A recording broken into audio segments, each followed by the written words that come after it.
Hi, boys and girls. How are you? It is so good to see you again. I'm so excited that you found our channel, Kindergarten Storytime. Mrs. Gutheil and I have been talking and trying to think about ways that we could all come together again so that we could read you stories and so that you could see us and that you could hear us and that you'd be able to just keep in touch with us and know that we're here. And we really, really, really miss reading you all stories. So we thought that creating a YouTube channel was going to be the best way for all of us to be able to read the stories and hear them. And we decided to join together because we're used to being with Mrs. Gutheil's class, and Mrs. Gutheil's class is used to being with Mrs. Deeney's class, and we're all friends. So this will be a really nice way for us to all stay connected and to see both teachers that we know. And hopefully you'll read some new stories with us that you haven't had a chance to read at home with your own families. The first story we're going to read today is a story that we're all familiar with. Now, we haven't read this one yet in particular, but this one is called It's Spring by Jimmy Pickering. And in the beginning of the school year, we read It's Fall, and then in January, we read It's Winter.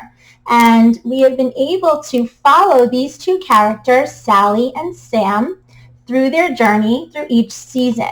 So now that it's spring, I thought it would be a great idea for us to read a familiar story with familiar characters that hopefully you'll enjoy. And as I'm reading the story, try to think about things now that it is spring that you enjoy doing, or things that you have been doing, or things that you've noticed as you've been playing outside in the beautiful weather. So It's Spring by Jimmy Pickering. And as you know, or as I hope you remember, these books are rhyming books. So if you know the rhyme that's going to come up as I'm reading, say it out loud with me, just like we would do in class, okay? It's Spring by Jimmy Pickering. And there's Sally and Sam. Sally and Sam see that something is strange. The snow-covered landscape is beginning to change. Now, we didn't have much snow at all this year, but I guess where Sally and Sam live, they did. So the snow is melting, and now it's spring. For spring has arrived and is waking the trees. Their tiny young flowers are attracting the bees. With winter just ending, the two venture out to truly discover what spring is about. The flowers are blooming and dancing around. Tulips and daffodils cover the ground. You know you got that one.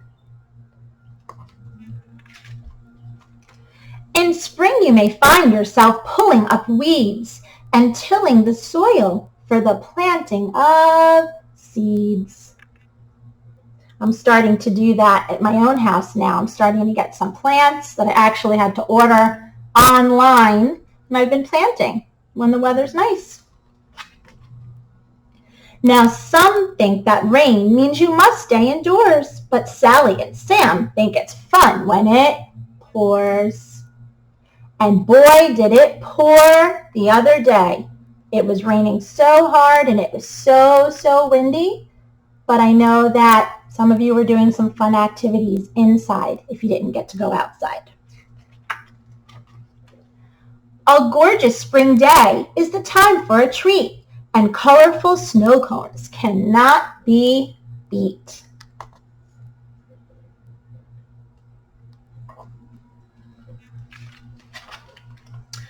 Ooh, Sally and Sam hear some noise in a tree. They find baby whippoorwills chirping with glee. Glee just means happiness. I can actually hear some birds chirping outside my window right now, actually. With carpenter's tools and some paint by their side, they build a small house where the birds can reside.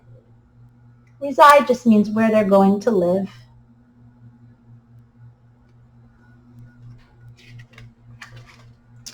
They sit close together while gazing up high as silly cloud figures appear in the sky.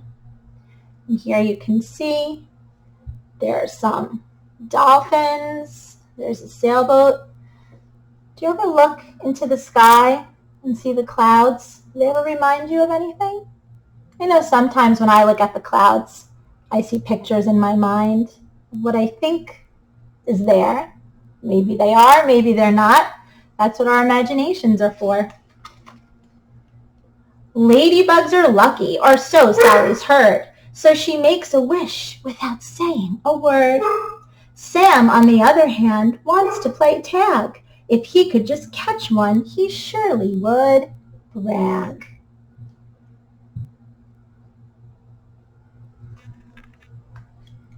And that was Maggie barking, which may happen again. They hunt and they gather some daisies today and make their own jewelry the old-fashioned way. Beautiful.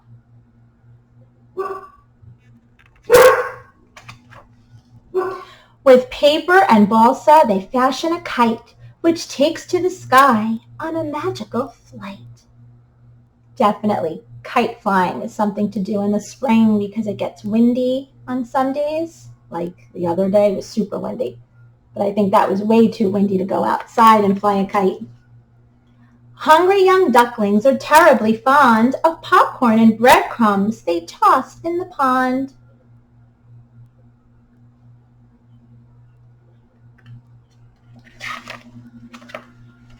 When searching for clovers, the sharpest of eyes will spot a four-leafer, the ultimate prize. That means good luck.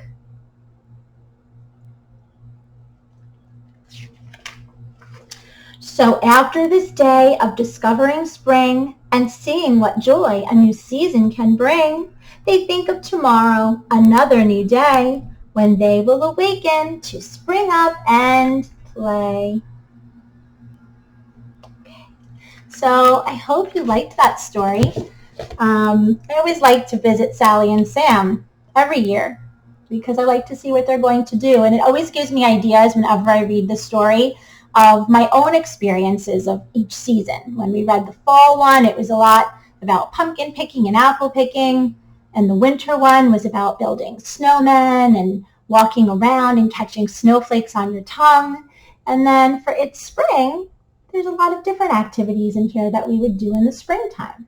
So when I read this story to Carolina and to Isabella the other day, they actually on their own said it reminded them of things in the spring that they liked to do. So they wanted to draw some pictures, which of course I said, definitely do that. And they just drew some pretty spring pictures. We've been taking a lot of walks outside, so they've been seeing the trees are filling up, they've been seeing flowers, and we saw our first bumblebees a few days ago. And so they wanted to draw pictures. And so this is Isabella's picture. Now remember, Isabella is in kindergarten, just like you are. And she drew a picture of some trees and butterflies. There's her name and the sun. So it's a beautiful spring day in her picture. And here, this is Carolina's picture. She's in 3rd grade. One day you'll be in 3rd grade too. And she drew something similar. Some grass and flowers and trees, the sky. And there's a bumblebee. She always notices when there's a bee outside. So I guess it made sense that she put it in her picture.